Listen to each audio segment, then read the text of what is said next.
Sultana's Dream by Rokheye, Shekhawat, Hossain. One evening I was lounging in an easy chair in my bedroom and thinking lazily of the condition of Indian womanhood. I was not sure whether I had dozed off or not, but far as I remember, I was wide awake. I saw the moonlit sky sparkling with thousands of diamond-like stars very distinctly. All of a sudden, a lady stood before me. How she came in, I do not know. I took her for my friend, Sister Sarah. "Good morning," said Sister Sarah. I smiled inwardly, as I knew it was not morning, but starry night. However, I replied to her, saying, "How do you do?" "I am all right, thank you. Will you please come out and have a look at our garden?" I looked again at the moon through the open window, and thought there was no harm in going out at that time. The men servants outside were fast asleep just then, and I could have a pleasant walk with Sister Sarah. I used to have my walks with Sister Sarah when we were at Darjeeling. Many a time did we walk hand in hand and talk light-heartedly in the botanical gardens there. I fancied Sister Sarah had probably come to take me to some such garden, and I readily accepted her offer and went out with her. When walking, I found to my surprise that it was a fine morning. The town was fully awake and the streets alive with bustling crowds. I was feeling very shy, thinking I was walking the street in broad daylight, but there was not a single man visible. Some of the passers-by made jokes at me. Though I could not understand their language, I felt sure they were joking. I asked my friend, "What did they say?" "The women say you look very mannish." "Mannish," said I. "What do they mean by that?"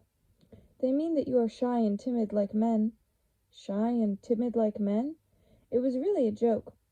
I became very nervous when I found that my companion was not Sister Sarah, but a stranger. Oh, what a fool I had been to mistake this lady for my dear friend Sister Sarah.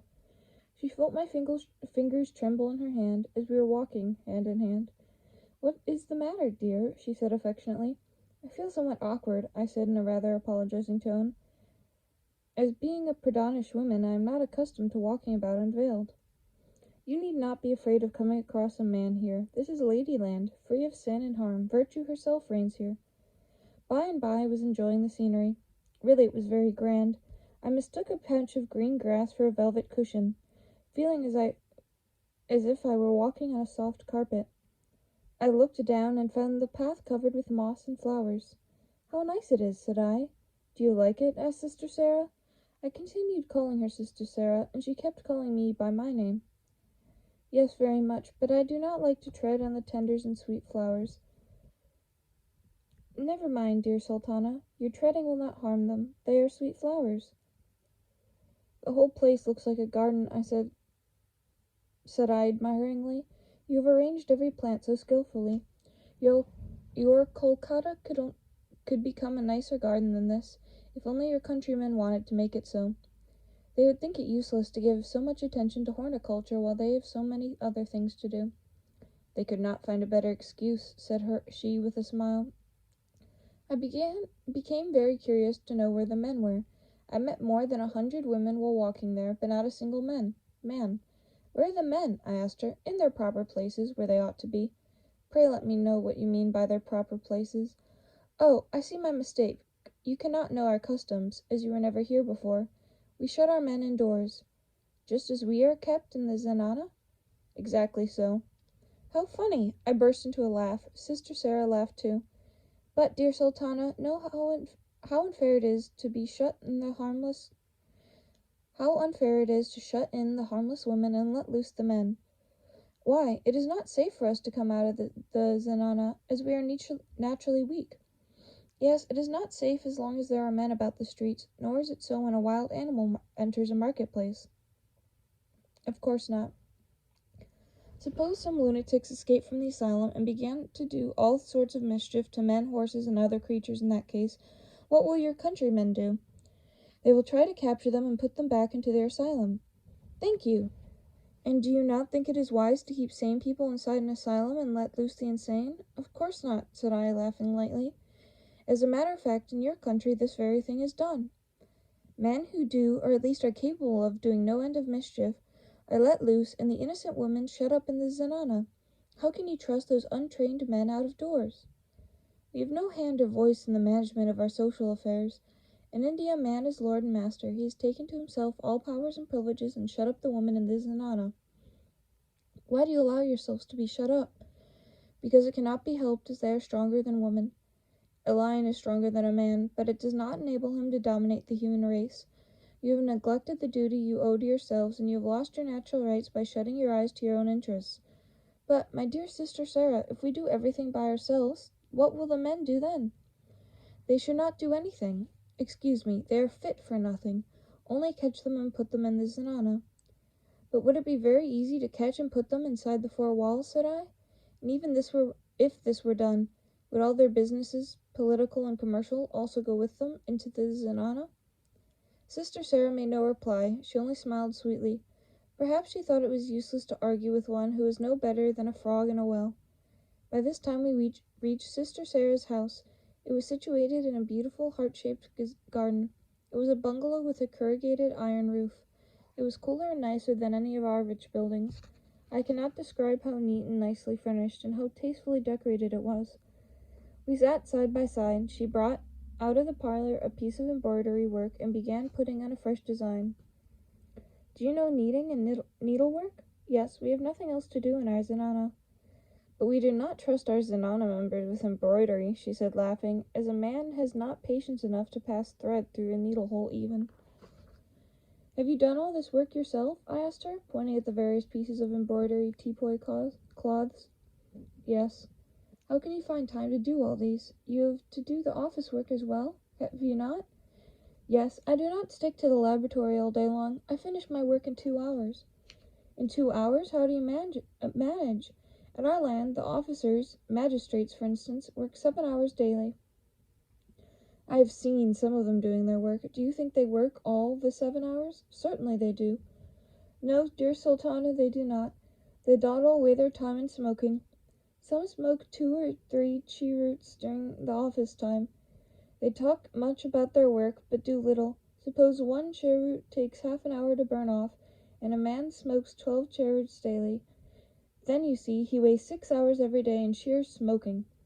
We talked on various subjects, and I learned that they were not subject to any kind of epidemic disease, nor did they suffer from mosquito bites as we do. I was very much astonished to hear that in Ladyland no one died in youth except by rare accident. Would you like to see our kitchen? She asked me. With pleasure, said I, and we went to see it. Of course the men there had been asked to clear off when I was going there. The kitchen was situated in a beautiful vegetable garden. Every creeper, every tomato plant was itself an ornament. I found no smoke, nor any chimney either in the kitchen. It was clean and bright. The windows were decorated with flower gardens. There was no sign of coal or fire. How do you cook? I asked. With solar heat, she said, at the same time showing me the pipe that through which passed the concentrated sunlight and heat. And she cooked something then and there to show me the process. How do you manage to gather and store up the sun heat? I asked her in amazement. Let me tell you a little of our past history, then. 30 years ago, when our present queen was 13 years old, she inherited the throne. She was queen in name only, the prime minister really ruling the country. Our good queen liked science very much. She circulated an order that all women in her country should be educated. Accordingly, a number of girls' schools were founded and supported by the government. Education was spread far and wide among women. And early marriage also stopped. No woman was to be allowed to marry before she was 21. I must tell you that before this change we had been kept in strict purdah. Oh, how the tables are turned, I interposed with a laugh. But the seclusion is the same, she said. In a few years we had separate universities where no men were admitted. In our capital, where our queen lives, there are 2 universities. One of these invented a wonderful balloon to which they attached a number of pipes. By means of this captive balloon, which they managed to keep afloat above the cloudland, they could draw as much water from the atmosphere as they pleased. As the water was incessantly being drawn by the university, no cloud gathered, and the ingenious lady principal stopped rain and storms thereby. Really, now I understand why there is no mud here, said I, but I could not understand how it was possible to accumulate water in the pipes. She explained to me how it was done, but I was unable to understand her, as my scientific knowledge was very limited. However, she went on, when the other universities came to know of this, they became exceedingly jealous and tried to do something more extraordinary still. They invented an instrument by which they could collect as much sun heat as they wanted, and they kept the heat stored up to be distributed among others as required. While the women were engaged in scientific research, the men of this country were busy increasing their military power. When they came to know that the female universities were able to draw water from the atmosphere and collect heat from the sun, they only laughed. And the members of the universities called the whole thing a sentimental nightmare. Your achievements are very wonderful indeed, but tell me how you managed to put the men of your country into the Sultana. Did you entrap them first? No. It is not likely that they would surrender their free and open-air life of their own accord and confine themselves within the 4 walls of the Sultana. They must have been overpowered. Yes, they have been. By whom? By some lady warriors, I suppose. No, not by arms. Yes, it cannot be so. Men's arms are stronger than women's. Then, by brains. Even their brains are bigger and heavier than women's, are they not? Yes, but what of that? An elephant also has a bigger and heavier brain than a man has. Yet man can enchain elephants and employ them according to their own wishes. Well said, but tell me, please, how is all of it actually happening? I am dying to know that. Women's brains are somewhat quicker than men's. 10 years ago, when the military officers called our scientific discoveries a sentimental nightmare, some of the young ladies wanted to say something in reply to those remarks, but both the lady principals restrained them and said they should reply not by word but by deed, and if ever they got the opportunity. And they had not long to wait for that opportunity.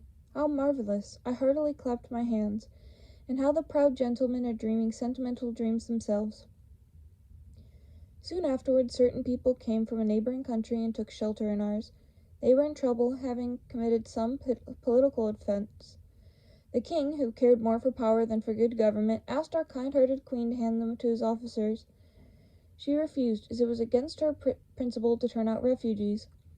For this refusal, the king declared war against our country. Our military officers sprang to their feet at once and marched out to meet the enemy. The enemy, however, was too strong for them. The soldiers fought bravely, no doubt, but in spite of all their bravery, the foreign army advanced step by step to invade our country. Nearly all the men had gone out to fight. Even a boy of 16 was not left home. Most of our warriors were killed, the rest driven back, and the enemy came within 25 miles of the capital. A meeting of a number of wise ladies was held at the Queen's palace to advise as to what should be done to save the land. Some proposed to fight like soldiers, others objected and said that women were not trained to fight with swords and guns, nor were they accustomed to fighting with any weapons.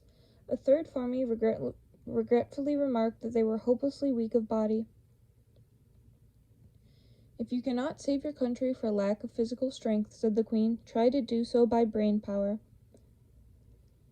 There was a dead silence for a few minutes. Her Royal Highness said again, I must commit suicide if the land and my honor are lost. Then the lady principal of the second university, which had collected sun heat, who had been silently thinking during the consultation, remarked that they were all but lost, and there was little hope left for them. There was, however, one plan which she would like to try, and this would be her first and last effort. If she failed in this, there would be nothing left but to commit suicide. All present solemnly vowed that they would never allow themselves to be enslaved, no matter what happened. The Queen thanked them heartily, and asked the lady principal to try her plan. The lady principal rose again, and said, Before we go out, the men must enter the zananas. I make this prayer for the sake of Purdah. Yes, of course, replied Her Royal Highness. On the following day, the Queen called upon all men to retire into the zananas for the sake of honor and liberty. Wounded and tired as they were, they took that order rather for a boon. They bowed low and entered the zananas without uttering a single word of protest. They were sure that there was no hope for this country at all. Then the lady principal, with her 2,000 students, marched to the battlefield, and arriving there, directed all the rays of the concentrated sunlight and heat toward the enemy. The heat and light were too much for them to bear. They all ran away panic-stricken, not knowing, in their bewilderment, how to counteract the scorching heat. When they fled away, leaving their guns and other ammunitions of war, they were burnt down by means of the same sun heat. Since then, no one has tried to invade our country anymore. And since then your countrymen never tried to come out of the Zenana? Yes, they wanted to be free. Some of the police commissioners and district magistrates sent word to the Queen to the effect that military officers certainly deserved to be imprisoned for their failure, but they never neglected their duty and therefore should not be punished and prayed to be restored to their respective offices. Her Royal Highness sent them a circular letter intimating to them that if their services should ever be needed, they would be sent for. That in the meanwhile, they should remain where they were. Now that they are accustomed to the Perdas system and have ceased to grumble at their seclusion, we call the system Mardana instead of Zenana. But how do you manage, I asked Sister Sarah, to do without the police or magistrates in case of theft or murder? Since the Mardana system has been established, there has been no more crime or sin. Therefore, we do not require a policeman to find out a culprit, nor do we want a magistrate to try a criminal case. That is very good indeed. I suppose if there was any dishonest person, you could very easily chastise her. As you gained a decisive victory without shedding a single drop of blood, you could drive off crime and criminals too without much difficulty. Now, dear Sultana, will you sit here or come to my parlor? She asked me. Your kitchen is not inferior to a queen's boudoir, I replied with a pleasant smile, but we must leave it now, for the gentlemen may be cursing me for keeping them away from their duties in the kitchen too long. We both laughed heartily. How my friends at home will be amused and amazed when I go back and tell them that in the far-off Ladyland, ladies rule over the country and control all social matters, while gentlemen are kept in the Mardanas to mind babies, to cook, and to do all sorts of domestic work, and that cooking is so easy a thing that it is simply a pleasure to cook. Yes, tell them all that you see here. Please let me know how you carry on land cultivation, and how you plow the land and do other hard manual work. Our fields are tilled by means of electricity, which supplies motive power for the other hard work as well, and we employ it for our aerial conveyances too. We have no railroad nor any paved streets here. Therefore neither street nor railway accidents occur here, said I. Do you not ever suffer from want of rainwater? I asked. Not since the water balloon has been set up. You see the big balloon and pipes attached thereto. By their aid we can draw as much rainwater as we require, nor do we ever suffer from flood or thunderstorms. We are all very busy making nature yield as much as she can. We do not find time to quarrel with one another, as we never sit idle. Our noble queen is exceedingly fond of botany. It is her ambition to convert the whole country into one grand garden. The idea is excellent. What is your chief food? Fruits. How do you keep your country cool in hot weather? We regard the rainfall in summer as a blessing from heaven. When the heat becomes unbearable, we sprinkle the ground with plentiful showers drawn from the artificial fountains, and in cold weather we keep our rooms warm with sun heat. She showed me her bathroom, the roof of which was removable. She could enjoy a shower bath whenever she liked, by simply removing the roof, which was like the lid of a box, and turning on the tap with the shower pipe. You are a lucky people, ejaculated I. You know no want. What is your religion, may I ask? Our religion is based on love and truth. It is our religious duty to love one another and be absolutely truthful. If any person lied, she or he is punished with death? No, not with death. We do not take pleasure in killing a creature of God, especially a human being. The liar is asked to leave this land for good and never to come back to it again. Is an offender never forgiven? Yes, if that person repents sincerely. Are you not allowed to see any men except your own relations? No one except sacred relations.